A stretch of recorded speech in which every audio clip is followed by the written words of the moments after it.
ہے، ہمیں امام تک پہنچنے کے لیے رستہ چاہیے۔ امام فرماتے ہیں کہ جب میں ظہور کروں گا تو میرا ہر شیعہ مجھے دیکھ کے کہے گا کہ میں نے تو آپ کو پہلے دیکھا ہوں۔ مولا فرماتے ہیں تمہارے اور ہمارے درمیان فاصلے نہیں، صرف گمان ہے جو تمہاری طرف سے۔ مولا فرماتے ہیں میرے شیعہ اور مجھ تک پہنچنے کے لیے جو سب سے پہلا ایک وسوسہ ابلیس میرے ماننے والے کے دل میں ڈالتا ہے وہ یہ ہے، کہاں وہ کہاں ہم۔ معصوم فرماتے یہ پہلا خیال ہے جو ابلیس اس کے ذہن میں ڈالتا ہے۔ مولا نے پھر اسی خیال کا جواب دیا۔ مولا نے فرمایا اگر تمہارا یہی معیار ہے کہ کہاں ہم کہاں تم ہم سے مل نہیں سکتے، اگر یہی منزلت ہوتی کہ تم ہم سے ملنے کی وجہ تمہارا اور ہمارے درمیان یہ ہوتا تو کبھی بھی ہم اپنی محبت تمہارے دلوں میں نہ ڈالتے۔ ایک شیعہ نے مولا سے توقیع میں پوچھا، اسے کہا مولا میں ملنا چاہتا ہوں۔ مولا فرماتے ہیں ہم ملتے ہیں تم پہچانتے نہیں۔ اسے مولا کب ملتے ہیں؟ مولا فرماتے ہیں اکثر تم روتے روتے خاموش ہو جاتے ہو، تمہیں خبر ہے تمہیں وہ تسلی دینے والے ہم ہوتے ہیں، تمہیں وہ دلاسا دینے والے ہم ہوتے ہیں۔ امام سے ملنے کا رابطہ ہموار کیجئے، امام سے امام تک جانے کا تعلق دیکھیے۔ کسی باپ کا بیٹا گھر نہ آئے تو اسے نیند نہیں آتی، اور ہمیں خبر ہے کہ ہمارا امام زمانے میں موجود ہے۔ ہم میں سے کون ہے جو امام کو ڈھونڈنے کی کوشش کرتے ہیں؟ اب ایک لمحے کے لیے یہ گفتگو سنجیدہ پہلو میں آئے گی، لیکن مجھے آپ سے 4 دن سے داد بھی لے چکا ہوں، دعا بھی لے چکا ہوں۔ یہ پیغام ہے اللہم صلی علی محمد و آل محمد۔ میں نے گھر کی مجلس میں بھی یہ گزارش کی تھی کہ کہیں ہمارا یہ امام کو بلانا کہیں یہ کوفے والا خط تو نہیں۔ خطوط تو کوفیوں نے بھی لکھے تھے امام کو بلانے کے۔ ہمیں امام سے صرف امام کا انتظار نہیں کرنا، امام کے رستے کو ہموار بھی کرنا۔ توجہ آپ صاحبان فرمائیں گے سب۔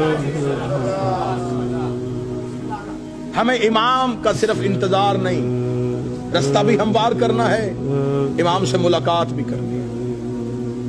امام نے تو اپنا ایڈریس بتا دیا کہ میں کب اور کہاں ہوتا ہوں۔ اب اس سے زیادہ امام کو کون شیعہ ہے جو کہے کہ مجھے اب ڈھونڈنے میں مشکل ہے؟ امام نے فرمایا ہفتہ والا دن مجھے ڈھونڈنا ہو تو مسجد کوفہ میں ہوں، اتوار کو میں مسجد سہلہ میں ہوں، سوموار کو میں بقیہ کی قبروں پہ ہوتا ہوں، پھر میں مسجد جمگران میں ہوتا ہوں، شب جمعہ میں کربلا میں ہوتا ہوں، جمعہ میں امیر المومنین کے حرم میں ہوتا ہوں۔ مولا فرماتے طواف کعبہ کرتے ہوئے کعبے پہ سیدھی بارش ہو رہی ہو اور مزاب رحمت سے پانی نیچے آ رہا ہو تو سمجھ لینا تمہارا امام طواف میں ہے۔ اب اس سے زیادہ آسان نشانیاں کون بتائے گا؟ امام خود بتا گئے کہ میں اس وقت میں یہاں ہوں۔ پھر امام نے اگلی نشانی بتائی، امام نے کہا چل تو ہم سے محبت کا دعویٰ کرتا ہے نا، تجھے مجھ تک پہنچنے کی ضرورت نہیں، تو ہمیں بلا۔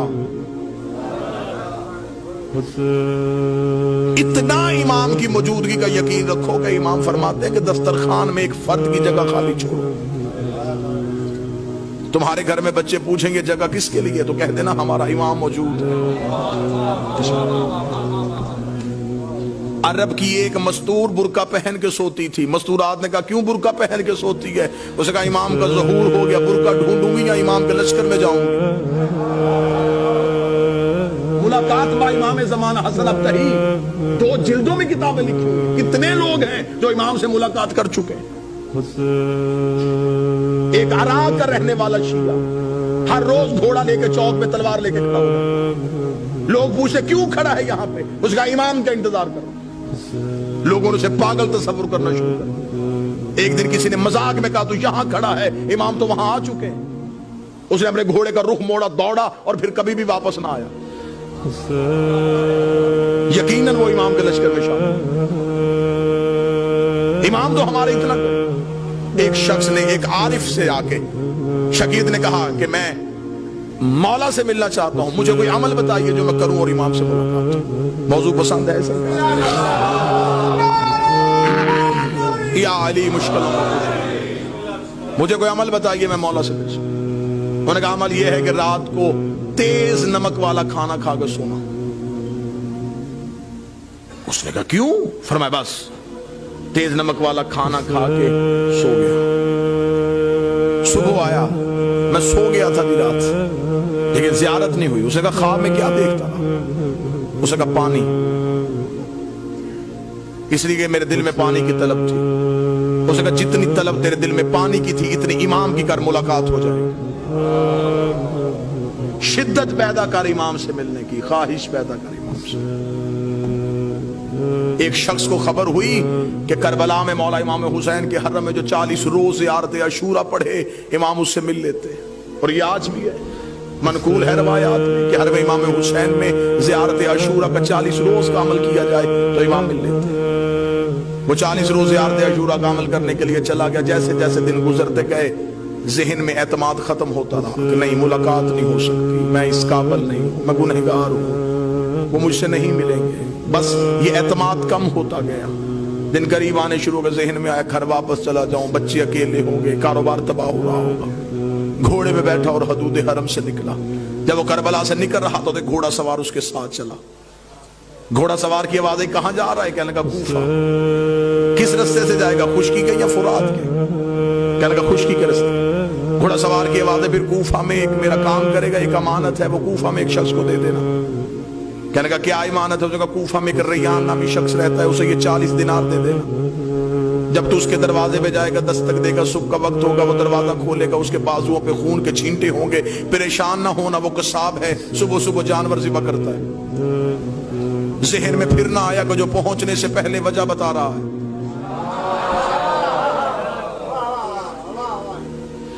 اور یہ مولا سے ملاقات کا عارفین کہتے ہیں کہ سب سے پہلا جو کام ہوتا ہے جب مولا سے ملاقات ہوتی ہے, سب سے پہلے دماغ کی سوچیں وہیں پہ رک جاتی ہیں. یہ حجت سے ملاقات کی سب سے بڑی نشانی ہے. دماغ وہیں پہ رک جاتا ہے. جب ملاقات ختم ہوتی ہے تو پھر وہیں سے شروع ہوتا ہے. اس لیے معراج کی رات ہر چیز وہیں کی وہیں رک گئی تھی.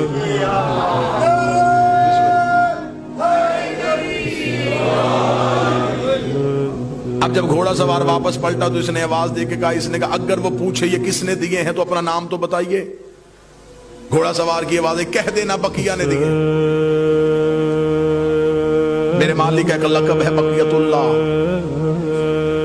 چلا گیا, جا کے کوفہ میں صبح صبح پہنچا, اسی قصاب کے دروازے پہ دستک دی, اندر سے وہی شخص نکلا, بازوؤں پہ خون کے چھینٹے.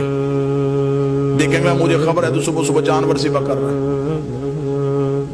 کہاں سے آیا؟ کہنے لگا کربلا سے آیا ہوں. تو میرے دروازے پہ کیوں آیا ہے؟ میرے پاس تیری ایک امانت ہے, یہ 40 دینار کسی نے کربلا سے دیے, اسے کر ریان کو دے دینا. آنکھیں کھلی کی کھلی رکھ, رک یہیں پہ. اندر گیا, لباس تبدیل کیا, وضو کر کے باہر آیا. کہنے لگا زحمت ہوئی تجھے میرے دروازے پہ, میں معذرت چاہتا ہوں, تجھے اپنے دروازے پہ روک کے رکھا, میں لباس تبدیل کر چکا ہوں, وضو کر چکا ہوں, تھوڑی دیر کے لیے گھوڑے سے اتر, مجھے وہ آنکھیں چومنے دے جس سے تو نے مولا کو دیکھا ہے, مجھے وہ ہاتھ چومنے دے جس سے تو نے مولا کو ہاتھوں کو ہاتھ لگایا. یہ پریشان ہوگا تو کون سے مولا ہے؟ اسے کہا یہ کیا تمہیں صاحب العمر نے نہیں دیے؟ کہنے لگا کون سے صاحب العصر؟ کیا وہ امام زمان تھے؟ اسے کہا تو وہاں مل کے آیا, تجھے پتہ ہی نہیں؟ مجھے جو جب بھی کوئی مشکل ہوتی ہے میں انہی کو بلاتا ہوں. میں نے تو ابھی رات کو کہا تھا مولا 40 دینار کا قرضہ ہے, مجھے واپس دینا ہے. صبح سے پہلے اس نے واپس بھیج دیا.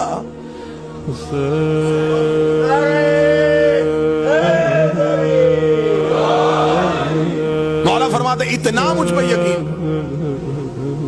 جب تمہارا یقین اتنا بڑھ جائے گا پھر تم اپنی مشکل کسی کو بتاؤ گے نہیں. اب یہ محبت کا معیار ہے. امام فرماتے میرے شیعوں مجھ سے رات کو سرگوشیاں کیا کرو. سرگوشی کیا, تکیے کے سر رکھ کے اپنے دکھ مجھے سنایا کرو. امام فرماتے تو تکیے پہ سر رکھ کے مجھے اپنے دکھ سنا کے سو جا, صبح کا سورج طلوع ہونے سے پہلے تیرے دکھ نہ ٹالوں, مجھے بطول کا لال نہ کہنا. تو مجھ پہ اعتماد تو کرو, تو مجھ پہ یقین تو کرو, تو مجھ تک پہنچنے کا رستہ تو تلاش کرو. امام فرماتے ہیں میرا شیعہ وہ ہے جو میرا ظہور ہر روز مانگے. وہ ساری زندگی اس کی حالت ایسی رہے جیسے اس کی کوئی چیز گم ہو چکی ہے اور وہ اسے ڈھونڈ رہا ہے. شیعہ بھی, اور اسے یہ بھی پتا ہو کہ میرے وقت کا امام کہیں نہ کہیں خون رو رہا ہے. پھر اس کے دل میں یہ طلب ہونی چاہیے کہ میں امام تک کسی نہ کسی طریقے سے پہنچوں. ملاقات امام سے ہے, قبلہ تشریف فرمائے. ملاقات ممکن بھی ہے, ہاں امام ملتے ہیں ہر کسی سے اس کی معرفت کے مطابق, اس کے